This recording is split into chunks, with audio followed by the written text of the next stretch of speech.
Welcome to the Burgundy Gold Knuckleheads podcast. Through thick and thin,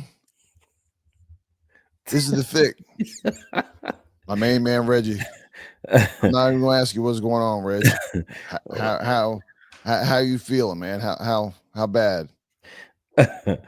Well, is this the thick? We always hear this slogan through thick and thin, and people say that, but is this the thick or this the thin? I guess maybe this might be the thin.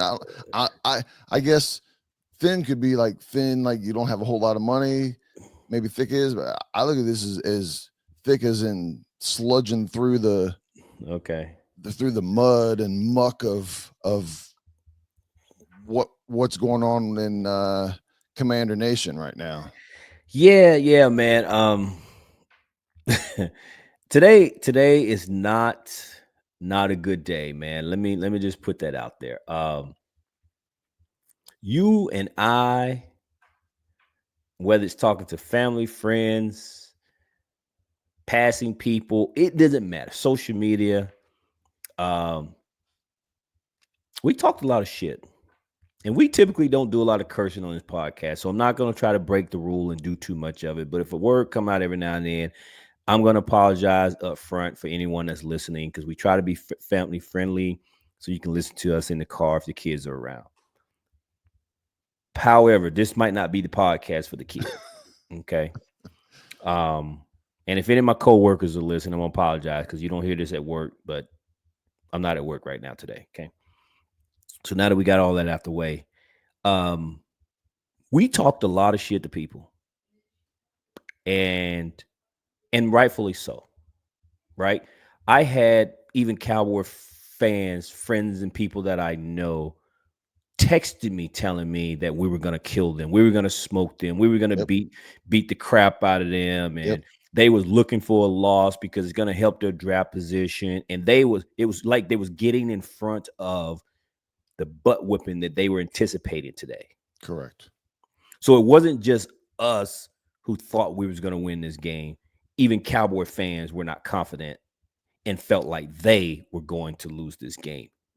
And boy, as the famous, notorious John Madden said, and that's why they play the games. And today is evident of that's why they play the games. Yeah, the old on any given Sunday comes true, right? And let me before I kind of go down a path here, let me just start off because I know there's one particular Cowboy fan who is going to hunt down this podcast. Okay. And before I start anything here, let me just start off here with this. Cowboy. Okay. I don't, in case you didn't hear it. Cowboy. Okay. Good guy, but so he's not a regular listener, but he's gonna come listen for this one. Yes. And to be fair, he acknowledged that the Cowboys were in for a butt whooping. But I still gave him a hard time. I talked to him about getting his Kleenex ready, all that kind of stuff. Clay, if you're listening, we were both wrong. Right? Because Clay wasn't saying, and this goes for other Cowboy fans. You weren't saying we gonna win this game. We gonna absolutely kick butt. We were both wrong. We were both wrong. Absolutely. And this was an ugly game, man. This was, I mean, if the Cowboys would have lost, it's still, and the Commanders won, I would have been happy, just like Cowboy fans are happy right now. But this was an ugly game on both sides. It was a frustrating perspective of just the gameplay overall. And then you had, drop passes. You had blocked field goals, blocked punts, missed field goals, missed extra points. And it goes on both sides. Special teams on both sides had breakdowns left and right. And then somehow it still came down to the last 21 seconds. And if I would have told you that we would have going to, without telling you anything else, they were going to miss 2 field goals. One of them was blocked, and they missed one. And we blocked a punt. You're like, man, we were just dominating on the game. Every special teams, everywhere we were dominating. And Washington ended up with over 400 yards in total. Right? Don't pay attention to that number. Right? That because I think half of that 400. I need to go back and look, but it was like 415. I think half of that had to be in the last 4 minutes. Right? Yeah. It was crazy, ridiculously bad, and then ridiculously immediate high and low for the last 4 minutes. Extreme highs and extreme lows, until it was all over and done. Yes, and you're right, man. Even watching the game, it was ugly. It was just an ugly played game. Yes. What the frustration I think for Commander fans is such that everything was laid out for Washington to win this game. Right? We were coming off 10 days rest. Right? We were beat up after playing Pittsburgh on Sunday, and then a short week on Thursday. We played Philly, 2 hard-fought games. What do you call it when you get these kinds of teams and you play these kinds of teams where it's just a grind, right? But we had 10 days rest to play a Cowboy team that played on Monday night, essentially a short week. Oh, by the way, they traveled to us, Right. missing several starters. Guys didn't even get on the flight to make it to DC. Right? Vegas had us as an 11-point favorite. Everything was set up for Washington to win this game. There wasn't anybody out there who picked Dallas to win this game. Not even your diehardest Cowboy fan thought they was going to win this game. They had pretty much chalked this up as, this is going to be the game y'all going to get us. Started making excuses. Man, if we was healthy. The experts picked the game. All the way, top to bottom. It was a Washington win. So to know that we were supposed to win this game makes this harder, makes this worse. And for all of our listeners that are listening to this podcast, full disclosure, right? You guys tune in, you listen to us, you want to hear what we have to say, and we appreciate you tuning in and listening to us. There's creeper Cowboy fans that listen in here. That's cool. Yeah. But full disclosure, I was so irritated and pissed off at the results of the game. I left the bar because I knew it was best that I leave early. I was already irritated. I was a little pissed off. And as the Cowboys took the win at the end of the game, there were some Cowboy fans. And shockingly enough, I didn't even realize they were in the bar until they went up and was about to win the game toward the end. And then they got a little loud cheering. Right. That's when I realized there were some Cowboy fans in our bar. So I left. So in full disclosure, I did not see the wacky ending to the game. I didn't see the long touchdown by Terry. I didn't see the missed extra point to tie it to go into overtime. Austin Eckler getting rattled. I didn't see any of the other stuff. But even if that had happened, even if we had come back and won that game, if anybody's listening, I don't care. You're not going to change my mind. That game should never, ever, ever had come down to that. You're not going to be a good team always having to pull out Hail Marys or those types of games where you're losing 3.5 quarters. Good teams can pull that out a time or two, but that can't be your mode of operation of how you win games. That was a home game for us. Jake Daniels had 80 yards passing in the first half. So even if they had come back and won that game, that would not have been satisfactory to me. I would have been happy. If nothing else, at a minimum, it would have kept the Cowboy fans at bay because they lost the game. But as a fan of the Washington Commanders, I wouldn't have been any happier had they won that game because it was an awful game on a 10 days rest, an undermanned Cowboy team at home, and you guys seem to not be ready to play. And I'm going to be very specific when I say offensively because it wasn't the defense. Yeah. I wouldn't after week 6. I wouldn't have thought that we would have had a 3-game losing streak this season. Not that we're going to, all of a sudden continue like we were when we were 7-2. Not that we were going to, keep that same percentage. We had our back half of the season was definitely harder than our first half of the season. But I wouldn't have believed that we would have lost 3 games in a row.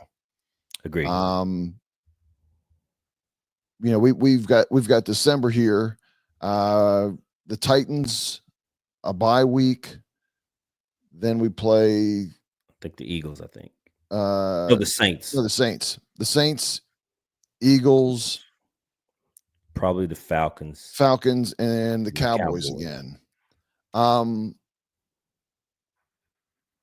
Until we play the games, I can change my mind on this, but for them to be what I would consider Washington? They Commanders, okay, to be a legitimate playoff team, not based off of record. I'm talking about based off of playing, how they're playing, who they're playing. They need to win 4 out of 5.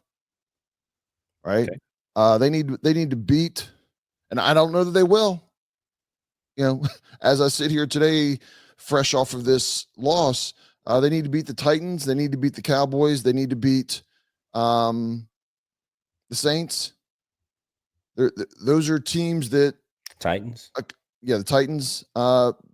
Titans, Saints, and Cowboys. A couple weeks ago, I would have said they're definitely better than those 3 teams. Agreed. Today shows maybe I don't know. Is this a fluke game? I mean, our offensive has struggled 2 weeks in a row. Didn't struggle against Pittsburgh, other than a whole lot of drop balls. But 2 weeks in a row, our offense is no rhythm whatsoever. Jaden Daniels, most of the game just didn't seem to have it. Receivers are dropping the ball or not getting open. There's no easy passes, right? There's nobody that's a step and a half past anybody for an easy pass for Jaden. And I don't know what the answer is. I don't know if he's missing those open receivers, as far as not missing as in missing the pass. I mean, he doesn't see them. I don't think that's the case because he wasn't doing that. Wasn't missing those opportunities the first 8 or 9 weeks. But something isn't clicking. And all of a sudden, when there was 4 minutes left, I know the Cowboys were playing soft and giving up some yards, but all of a sudden he got accurate. Again, they're playing a lot of zone, but receivers, they play zone at different periods, and it's a tighter zone, but all of a sudden receivers are able to find the open spots like you're taught to do. Here's the zone. Here's the soft spots in the zone that you move to and go to. For 3 quarters, we weren't able to do that hardly at all. 3.5 quarters. Yes.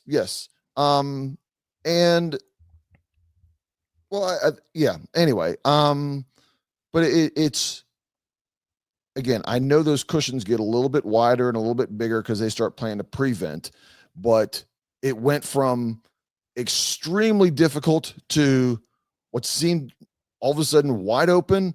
And even when they weren't wide open, extremely accurate. So I don't know where that goes. Again, I full acknowledgement that I know part of it is because of it's a softer defense.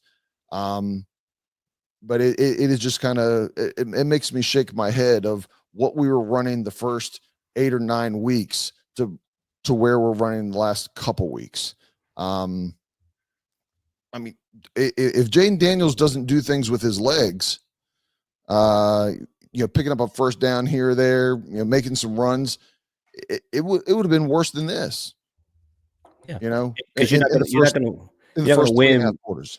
It's not a good way trying to win NFL games if your quarterback is your leading rusher. And today he was our leading rusher, Yeah, right? yeah, We like that Jaden has the ability to run. We like the fact that he has the ability to pick up first downs and extend drives, but that we can't rely on that to be the way we win games.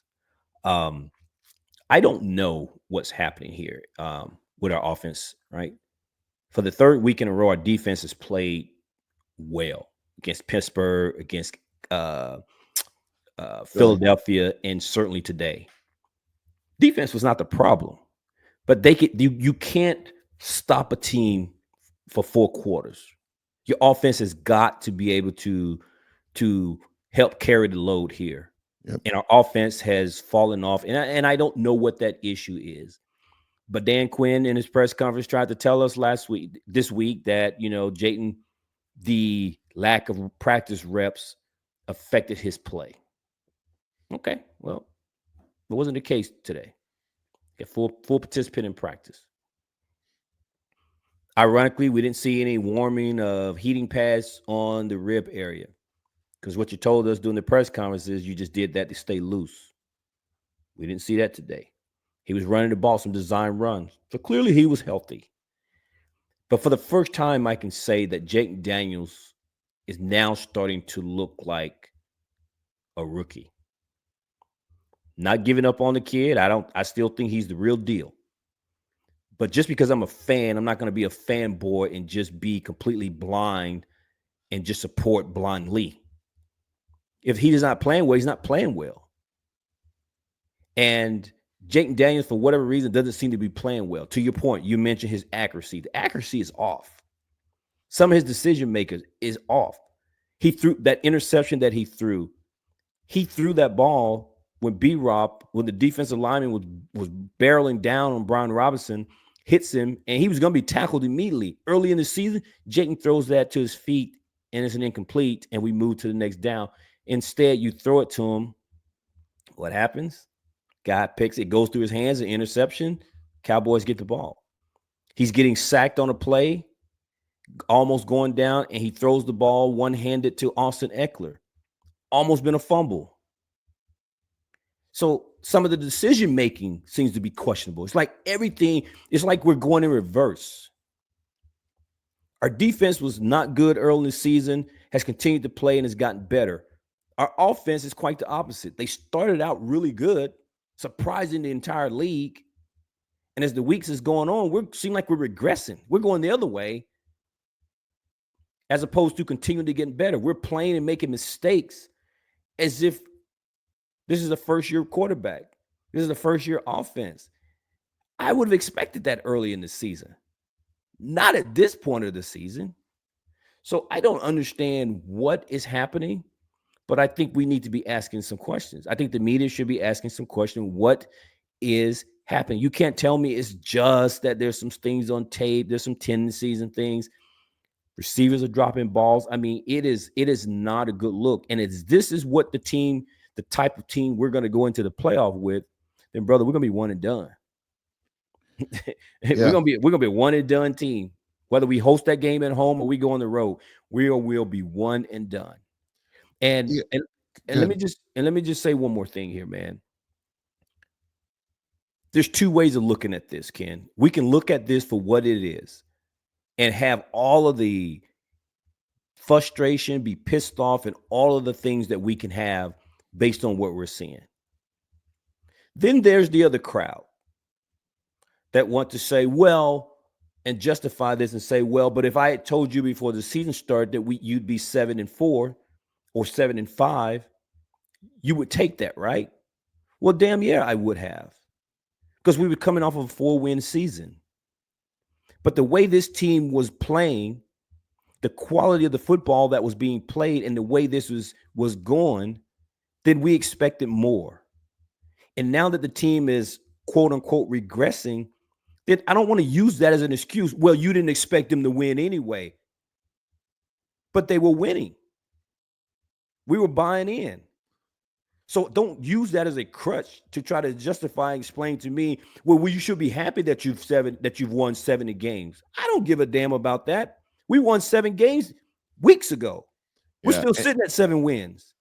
And to piggyback on that, even when we said, early predictions and everybody had us, most people had us 4 to 7 games, right? If you were really happy, maybe you moved it out to 8 games. But even when you and I gave our predictions and everything and talked about the upcoming season, we talked about if they win 7 games, depends on how we look.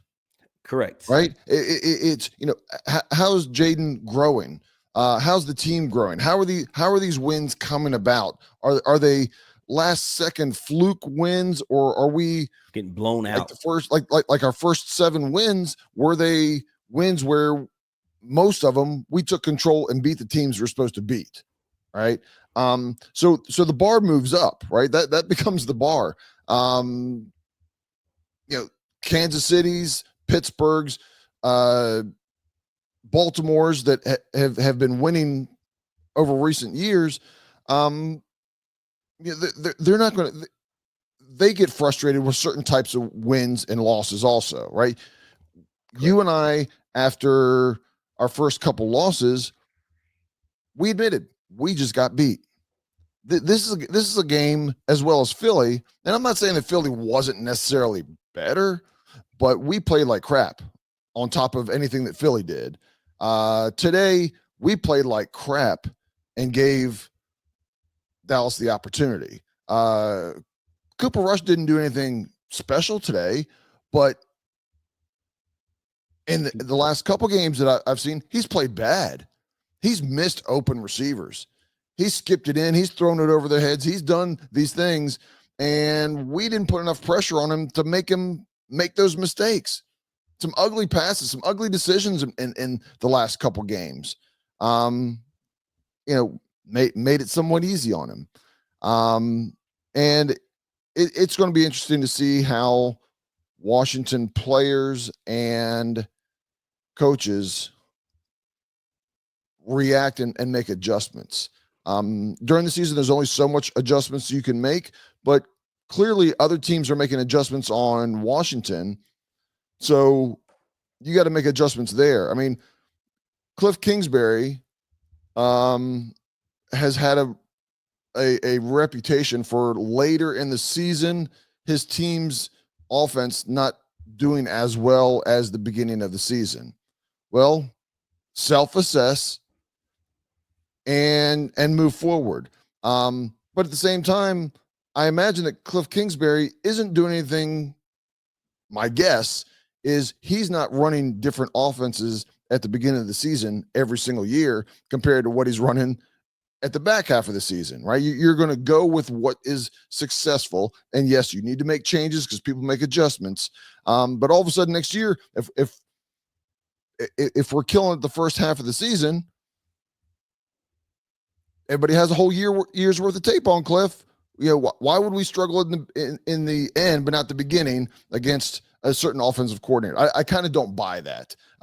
Right. I do admit you do need to make adjustments through the season and mix things up and make things look different ways. Normally, good offensive coordinators do a pretty good job at that. So I really don't buy that.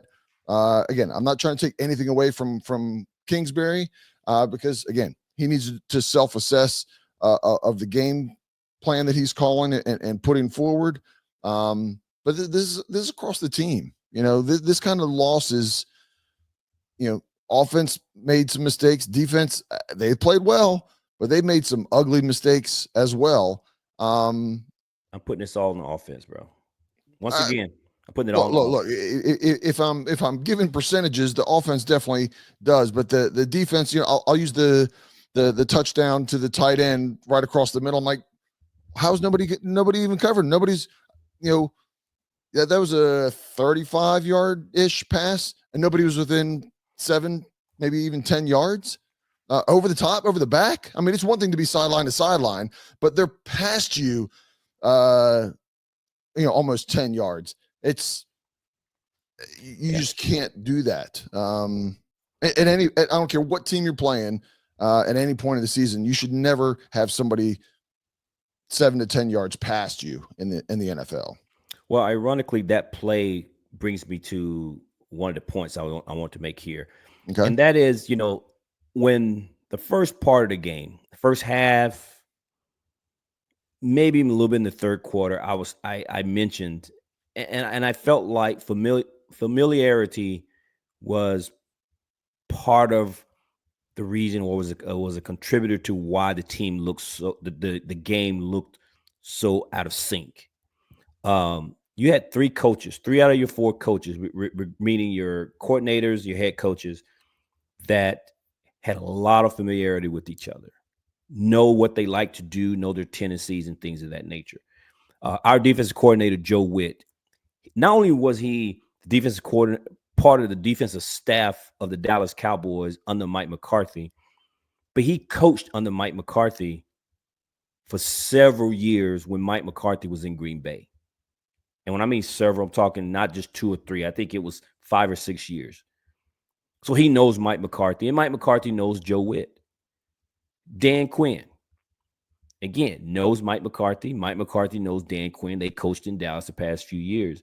So I try to contribute a lot of the sloppiness and the back and forth, low scoring, just things not working, even the blocked field goals and punts and things that we saw. I wondered if that was just some things that the coaches knew about the other team, and that was why we saw such a sloppy game. Um,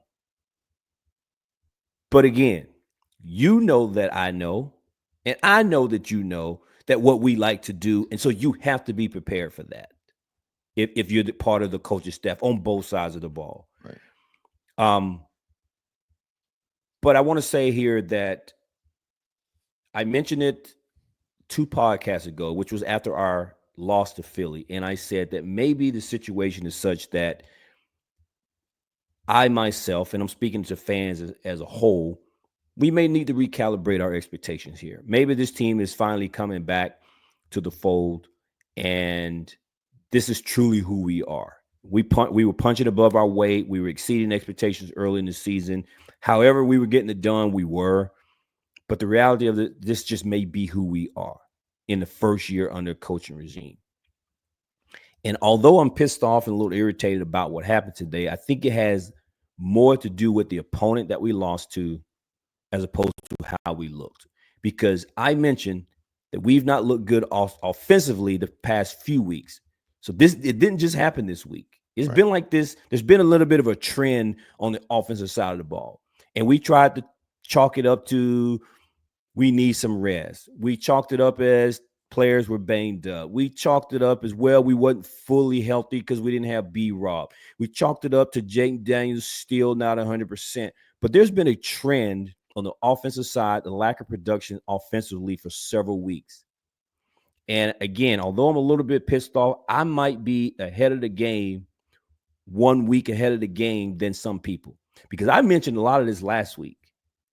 And when I was very upset, very, very frustrated, and very passionate about what I was seeing after that Philly game, I was told it's a little bit of an overreaction. Now, here we are a week later, 10 days rest, and we've just already laid out why we should not have ever lost this game. Now you go look at people talk, you go look at social media, and look, oh, now everybody's pissed off. But last week, it was an overreaction. Because nothing is different this week than last week other than the opponent. We look bad. We dropped passes. Jayden didn't look good. There was some inaccuracy. All of the things that we saw today, we've seen. We saw it last week against Philly. We saw it against Pittsburgh. So now we're all frustrated. But last week, Reggie was on an island because he was just overreacting. So for those that are talking about it, and you know who some of you are, including some people in the comments and things of that nature, was it truly an overreaction? I don't know. You tell me, because I know there are a lot of pissed off people today. And I will tell you, a lot of my frustration, again, comes from it's who we lost. Because again, we live in Dallas. We have a lot of friends, and we're going to catch a lot of flack for it. And rightfully so, because I was going to give it. I've been giving it, and I was going to continue to give it. But now I have to hear a lot of that. But if I take away the fact that it was against the Dallas Cowboys and it was just another NFL team, this has been a trend. So was Reggie really overreacting? I was passionate about it, the way I expressed it. But the fact remains the same. Offensively, there's something wrong with the team. And what I said then was I said that apparently we're just not a good team. We're a competitive team. We're a decent team. We're an okay team. We're beating on teams we should beat, but we can't beat the good teams. Nothing I said then is different today. In fact, it cosigns what I said, because we should have kicked the Cowboys' ass and we didn't. And now all of a sudden we play the Tennessee Titans. Is that a sure win? I don't know, right? Is Andrew Wiley going to play a right tackle? Apparently, Austin Eckler got his head rattled. Is he going to play next week? I don't know. Brian Robinson twists his ankle up. Is he going to be good to go? Now, all of a sudden, can we beat the Tennessee Titans? Man, well, that's a question mark. You asked me last week, we'd have been like, man, we're going to blow them dudes out like we were supposed to do Dallas. So again, it may be a situation here where collectively as a fan base, we need to recalibrate our expectation and just say, you know what? Maybe we were just overachieving early in the season, and we're going to come back to the fold, and we're just going to be a good, solid team. The arrow's pointing up. We won more games than I think we expected to win, and we have to be satisfied knowing that, Dan Quinn and Adam Peters are going to continue to improve this team, and maybe we'll be a much better competitive team next year as opposed to this year. Yeah. After this game, looking at next week against the Titans, who I don't know if they played today yet or not. At the time we're doing this podcast, they have 3 wins. And to your point, you keep talking. You would say that they're that should be a lock, because we have been beating the what I would call bad teams. But it draws into question when we've had back-to-back weeks. I mean, I can dismiss a little bit of it to Philly, because Philly's a good team. And while we knew that we were making mistakes, our offense wasn't clicking, and I knew that was part of our fault. I also thought that Philly deserved some of the credit. Against Dallas, I'm not trying to take everything away from Dallas, but they've been giving up 34 points a game because the last 5 games. They're a bad team, teams we beat up on, right? And so, the caution flag goes up. And I don't know. To your point, next week, what if we're going into the game, considering how we're playing this week and last week? I said I'll go these past 2 weeks. I won't include Pittsburgh as much, but these past 2 weeks, and now we might not have our number 1 running back or our number 2 running back. And we already aren't running very well. We haven't been running the ball very well the last couple of weeks. Breaking news. It's going to be, I'm going to be interested in how Cliff and crew decide to offensively attack. And you know what? That may be one of the top 2 or 3 offensive production games in the year, because it forces them to try to do something different. Okay. Breaking news. It could be. I'm not saying it is, but I'm saying those are kind of things sometimes that trigger change. Not only the loss, but now we have the loss of players, and so I need to use different weapons different ways, and things may work out. Time will tell. We'll have a podcast to talk more about that, and also at that point we'll have a better feeling of who's going to be playing and who's going to be missing. But But yeah, and, but and go look, from there. let's be honest though, right? Even with a couple of injuries banged up prior to this game against Dallas, we would have said, you know what, we're better than these teams, and it's okay if we're shorthanded because we were going to beat these guys, Yes. right? Most of our fans would have felt that, but after today, I don't know that we can make that proclamation. But let me ask you this: just just head to head, do you think that we could beat the Houston Texans? Are we playing like today? I mean, if we're playing like today, I say no. We Uh, can't beat anybody. okay, I'll say playing like today, anybody has the opportunity to beat us. Let's put it that way. Not that we're going to lose, but everybody has an opportunity okay. if we're playing like So, today. so, so you're not very confident that we could beat the Houston Texans. There's some things that would make you question it, right? For sure. Yes. Okay. So how would you think if I told you the Houston Texans played today at home to the Tennessee Titans and lost 32-27? The Titans, terrible Titans, went Right. on the road in their division into someone else's house. The team that we're calling terrible put up 32 points against a Houston, Texas team that is known to have a good defense. Final score 32 Tennessee, 27 Houston Texans. So next week game, even with all the injuries, that's no Well, cakewalk, my and dog. again, it's funny that you say that because again, that's a conference team No where one cakewalk. team should have beat the other. That's exactly what happened in Washington. That's exactly what happened in Cleveland the other night against Pittsburgh. Pittsburgh. And I'm not dismissing it, but when you're the better team, it just shows how frustrating it is. And I'm not saying that they can't, the Washington can't get things right. But we're headed to December, right? This every game after this is a December and forward game.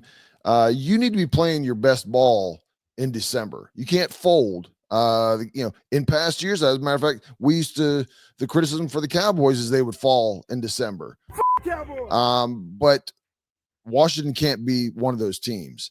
Right. And it starts next week. We'll see. I think this is going to be how I thought it was going to be hard to move past the excitement of the Chicago game. That you're going to ride that high for a while. This is going to, I think this is going to stick in their gut for a little bit longer. You got to clear your head and you got to move forward and you got to be professional in the NFL and do that. But this is a game that you got to be looking at yourself. Nobody in that locker room is happy, with their play. I guarantee you, nobody is Yeah, but happy with they their weren't play. happy after losing to Baltimore. They wasn't happy after how But close there's they a difference. There's a difference. Whether you played a good game and you just lost versus we played like crap. We were Yeah, blundering yeah, idiots out there, yeah, yeah. I and hear we you, Ken. allowed this team I to hear you. stay in. I hear you. There's a difference. You know the difference, and I know the difference, and that's why we're frustrated. I'm not disagreeing that there's not a difference, but my point being is you told me that there's a lot of frustrated, pissed off guys in the locker room after the Baltimore game because we know we can play better. And we all said we were one play away from the Baltimore game. We heard the same story after the Pittsburgh game. Okay. We could have played better. We didn't play our game. And there's a lot of pissed off guys in there. Right. So then we played Philly. Right. Joe Witt said we played good for 3 quarters, but you got to be, it's a 60. He said we played good for 50 minutes or whatever it was. I don't want to misquote him, but he went on to say, but the game is 60 minutes. And we talked about offensively. There's some things that we know. There was a lot of pissed off guys in the locker room against the Pittsburgh game. So to hear that there's probably a lot of pissed off guys in the locker room after the Dallas Cowboy debacle, I'm pretty sure there is. But you've been pissed off for weeks upon weeks. So what's going to be different next week? Look, I'm not saying the results are different. I'm just saying, to me, some games stick with you a little bit longer. Whether it's the high or the low, I look at this game as being one of the games that stick with you. Maybe it's an extra half a day. Maybe you don't get over it until Wednesday instead of Monday. But you got to get focused, and that's what you're going to do as a professional, and you're going to look forward, and the coaches and everything else. But man, well, I'll tell you what, man, I would ugly. love to be in the locker room tomorrow on what Dan Quinn calls Tell the Truth Monday. He has them every week, but this is one Monday I'd love to be in the locker room for. Love to hear what we're going to tell the truth about, man. Right. Oh my God, I would pay money to be in the locker room in the meetings for this one. Yeah. Because to your point, this is a 3-game losing streak. Well, this is a game there may, and let's be real, there may only be 51 players or what, 52 out of 53 players in the meeting on Monday morning. Everybody that doesn't know the kicker's name, you might not need to know the kicker's name. You know what? Need to learn the new kicker's name. And the reality of the league is that, would it surprise me if they released that kicker? It would not. But you know what? Damn it, then release some of the other ones as well. You're not going to because they're your skill position guy. But guess what? There's a lot of other guys that you could put this game on. But don't release the kicker as a scapegoat. Right? Well, you only have one kicker. If see, there's some players. I'll use Emmanuel Forbes. Emmanuel Forbes is sitting, getting pine time because of his play.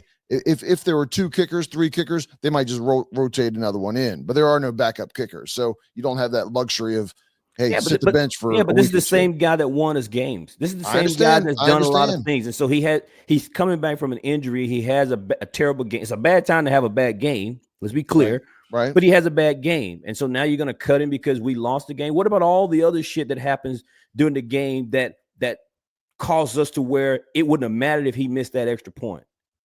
Right? No doubt. Right. So I don't want to hear. That's a clutch moment, Reg. I don't care. And as you, I don't want to misquote you, but he doesn't have a lot of credits, right? He's got a little bit of credit. But equity. He doesn't have. He's not. Equity is my word. Yeah. This isn't his 4th year on the team, and is been a savior 17 times in 4 years. I understand that, but that's not the point. My point being here is this guy gets no leeway, and to me, this is a game where you don't blame it on the kicker because Ben Sinnott fumbled the ball. He's not going to get cut. We got other tight end, but Bates. Right, John Bates catches the ball, he runs, and then he fumbles the ball. Killed it. Right. I think the Cowboys took the ball and went down and scored. Yeah. But you're not going to cut John Bates. So my point is, let's not blame a bad game on the kicker because there was a lot of bad that went on in this game that wasn't just on the kicker. But I know the NFL loves to get rid of kickers and punters when they have a bad game. And he had a bad game. I'm not giving Austin Seibert a pass here. But if you're going to cut him because he had a bad game, then damn it, cut some of the other ones. Yeah, you can't miss extra points. But you're not going to do. I don't. But you guess what? You can't drop passes either. You get paid to catch them. It's just that because of his position. 2 extra points and a field goal. Okay, it wasn't the final straw. It wasn't like he did everything all day and then he just missed that one. I understand, and you got the mindset of what the league is. Conversation if it was the case. I mean, some fans are knee jerk on that, but you and I wouldn't be having that conversation. But you're speaking just like the majority of the league, which is kickers are expendable. And my point being here, I will say it again. I have not given Austin a pass. I'm just simply saying there was a lot of bad today. Correct. Okay. So then why are you going to cut the kicker? There was a lot of bad today. You can go in and tell the truth. I'll go back because I can't bench him. Emmanuel Forbes gets blown coverage left and right, and we bench him. Let me ask you this. Was this Austin Seibert's worst game since he's been in Washington? Yes. Give guy another chance, man. I'm not saying everybody had a bad game. I'm not saying to cut him. I'm just saying it could happen. It could. So, and shame on them if they do it. I could get rid of the rest of them too. Then I don't know. I don't know what he's looking like in practice and everything else. I mean, he the first handful of games he was doing, to give him credit, he was doing lights out. And then I think his last game or two, he missed before he got injured. He missed a field goal or two, a couple field goals as well. But hey, coaches will make the decision. They know what the other kicker was like, and he's a phone call away if they think that's the better choice. If Austin is the better choice, get your head screwed on straight. It's kicking is one of those things that you get in your head or you get out of your head, and sometimes you never quite get it straight and back together again. I mean, this is his 5th or 6th team that he's been on, so clearly he's had some consistency problems, or he would have stuck with the team a little bit longer. But again, you got to hit last second extra points. If it's a 48-yard field goal, a 52-yard field goal, and you miss, I'm not saying to cut the guy. Is an extra point, man. Come on. Okay. Again, I'm not saying to cut him, but come on, man. You got to make that. You got to make okay. it. But we'll be doing another podcast for the upcoming game. The sting will hopefully wear off a little bit. I watched nonstop highlights of the Chicago game, the Miracle in Maryland. I still like watching him. I doubt that I'm going to watch any rerun plays of this one. Maybe the Terry catch. Outside of that, I don't even care to see any plays on this game. But we shall see. We shall see. I won't be watching any of it. Yeah. You got anything you need, Reg? I got nothing else, man. Well, we apologize to our listeners for some of the profanity, but I had to keep it real. Frustrated. We'll get back to getting it a little clean so you can listen while the kids are around. But I got nothing else, man. Well, ladies and gentlemen, hang on. One last thing, though. I will say we will, for those, we will go ahead and kind of wish a lot of our listeners here a happy Thanksgiving. I know this week will be Thanksgiving for a lot of people.